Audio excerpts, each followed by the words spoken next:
Hello friends, இந்த வீடியோவில் நாம் இன்றைக்கி என்ன பார்க்க போகிறோம் அப்படின்னா, TNPSC group 4 syllabus Indian national moment அந்த பார்ட்டில் தலைவர்கள் உருவாதல் அப்படின்னு சொல்லி ஒரு டாபிக் கொடுத்து தலைவர்களோட லிஸ்ட்டு கொடுத்துருப்பாங்க. அந்த தலைவர்கள் லிஸ்ட்டில் உள்ள தலைவர்களோட விவரங்களை தான் ஒன் பை ஒன்னாக நாம் இந்த வீடியோவில் பார்க்க போகிறோம்.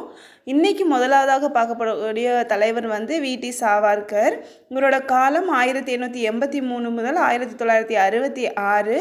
மித்ர மண்டல் அப்படிங்கிற ஒரு அமைப்பை துவங்கினார். இந்த மித்ர மண்டல் அப்படிங்கிறது என்னென்னா, ஆயுத போராட்டங்கள் நடத்தி தான் சுதந்திரத்தை பெற முடியும் அப்படின்னு நினச்சவங்களோட ஒரு கூட்டம், அதை சேர்த்த ஒரு அமைப்பு தான் மித்ர மண்டல். அதை துவங்கியவர் வி.டி. சாவர்கர். அபினவ் பாரத் அப்படிங்கிற இயக்கத்தை தொடங்கினவரும் இவர் தான். லண்டனில் சுதந்திர இந்தியா என்ற அமைப்பை துவங்கியிருக்காரு. இவர் எழுதிய நூல் முதல் இந்திய சுதந்திர போர். நாசிக் சதி வழக்கில் கைது செய்யப்பட்டு 1937 விடுவிக்கப்பட்டிருக்கார்.